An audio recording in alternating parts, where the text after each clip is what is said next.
Francis Williamson, and I'm speaking from the chapel on Wharf Road in Kings Norton. Well, I wonder if you have ever been sick. I mean really sick. So sick that you have to lie down.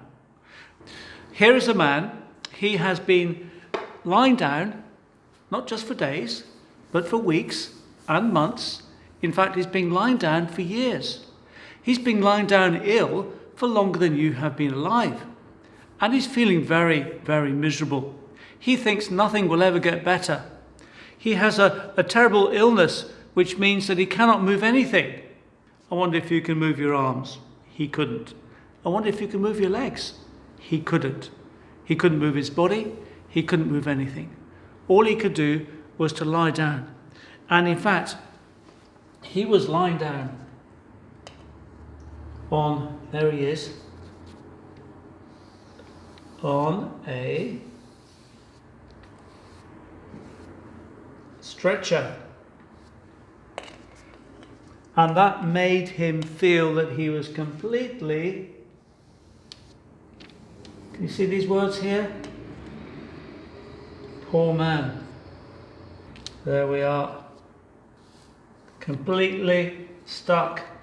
And because he was stuck, he was also very, very sad. Very sad indeed. And he thought, I'm going to be lying here for the rest of my life until one day they come and pick me up and tip me into my grave. Then he hears that Jesus is nearby. People have been saying that Jesus is God that's coming to this world in human form as a man. And to prove it, he has been doing miracles by healing people and making people better again. And so this man thinks, maybe he can help me. Maybe he can give me some hope in my life. Well, the good news is that this man had 4 friends. They picked him up, they took him to the house where Jesus was, and when they approached the house, they found that it was full of people. When they arrived, they couldn't get in, and they were indeed stuck. So the 4 friends decided, we'll go up onto the flat roof, and we'll find out where Jesus is below, and we'll start to dig a large hole in the roof above where Jesus was talking to the crowd. And as they started to dig the hole, the people squinted in the bright sunlight until it was obscured as the stretcher came down slowly in front of them all, to their amazement. Perhaps he will heal me now, said the man. Well, when Jesus saw their faith, that is the faith of the 4 friends, he said to the man lying down, your sin is forgiven. What? I thought he would heal me. But Jesus said, your sins are forgiven. And when people heard him say that, they thought, how can Jesus forgive sins? Only God can forgive sins. Only God can do that. And how does Jesus know that I need to be forgiven? Does he know all my thoughts? Does he know what I'm like inside? I don't like that feeling at all. I don't want anybody to see what's inside me. Well, the man knew that sin wasn't just doing bad things. It was thinking bad things. It was wanting bad things, hating other people, being jealous, angry, proud, thoughtless. And he knew that even though he didn't move around, he had all these things inside, and he didn't like it. And he didn't like the idea that Jesus could see everything. Yes, everything. There are many people today who think that as long as no one sees, they are fine. There are many people who do bad things at night because they think they can hide in the darkness. There are many people who think that being bad inside doesn't matter because no one knows. But they forget that God sees and he knows. Jesus could see into every man's heart. In fact, Jesus said he knew what was inside a man. And those who were with Jesus realized that he knew their thoughts. This man thought it'd be horrible that God should know all about him, and it made him shudder. But then he remembered that Jesus said to him, son, your sins are forgiven. And oh, how he wanted that. And the Bible says that is the reason why Jesus came into this world, to forgive sins. Nobody could find anything wrong with Jesus. He never thought or did bad things. He was perfect in all that he said and in everything that he did. There was therefore no reason why he should ever die. But many people hated him. So they arrested him, they beat him, and they tortured him to death on a cruel cross. There, he remained silent. When the Roman soldier saw how Jesus died, he said, "Surely this is God's Son." And when Jesus died on the cross, he died that he might save. He came into this world to die on the cross that he might save people from punishment. How? By being punished in my place, so that I don't have to be when I die and meet God. And how can I be sure? Well, Jesus was buried and then he rose again as he promised he would. And when the women went on Sunday morning, 3 days later, to anoint his body, they were amazed to find that he was alive again. And Jesus is alive now.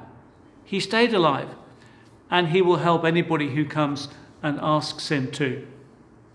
Many people have looked at the cross and they have thought about the things they have done, and they have felt very sorry for what they have done. And the moment that Jesus forgave his sins, he knew inside that he was free from his guilt, and he realized what an important thing that was for him. Well, then Jesus said to the paralyzed man, "Get up, pick up your mat, and go home." Well, that's exactly what he did. Immediately he jumped up, he picked up his mat, and he went home in front of them all. All eyes were on him, and they were stunned. We don't know what he did with the rest of his life. I think he followed Jesus. We do know he praised and thanked God. He could have used his health to go and enjoy his life for himself. But I think he'd been ill for such a long time that when he did have his health back, he realized that his health was there for what God wanted, not what he wanted. And that Jesus had saved him, that he might be free to serve and be happy.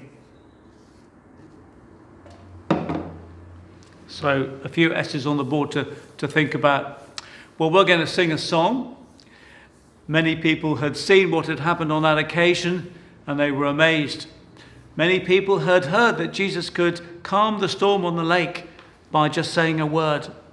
And many people had been there when he had fed 5,000 men, plus women and children, with just a little bit of food, and had 12 baskets of food left over afterwards. And they were amazed with that, and they thought, how cool is that? How cool is that? So now we're going to sing that song, and then I will say a short prayer at the end. Okay?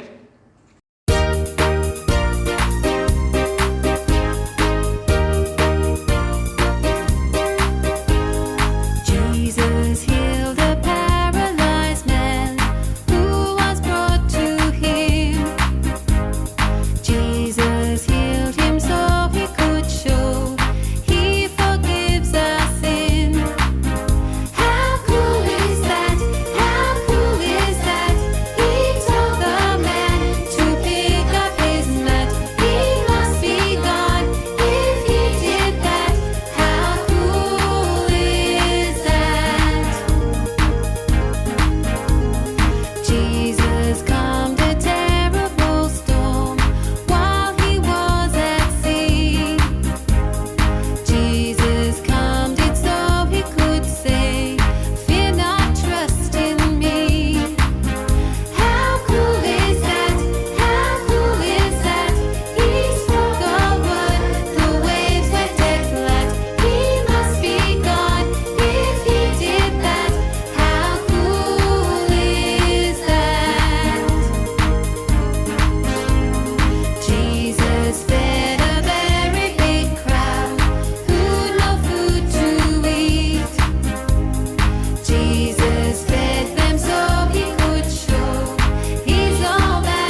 Now we're going to finish with a short prayer. And certainly it's good to stop for a moment and just think and reflect on what you've been hearing for this short time, looking at this amazing event that took place. So I'm going to lead in a prayer, and certainly please bow your heads and be respectful as we just spend a moment in quiet. And if you agree with what I'm saying, then do say Amen at the end. Lord God Almighty, we thank you for sending your Son into this world.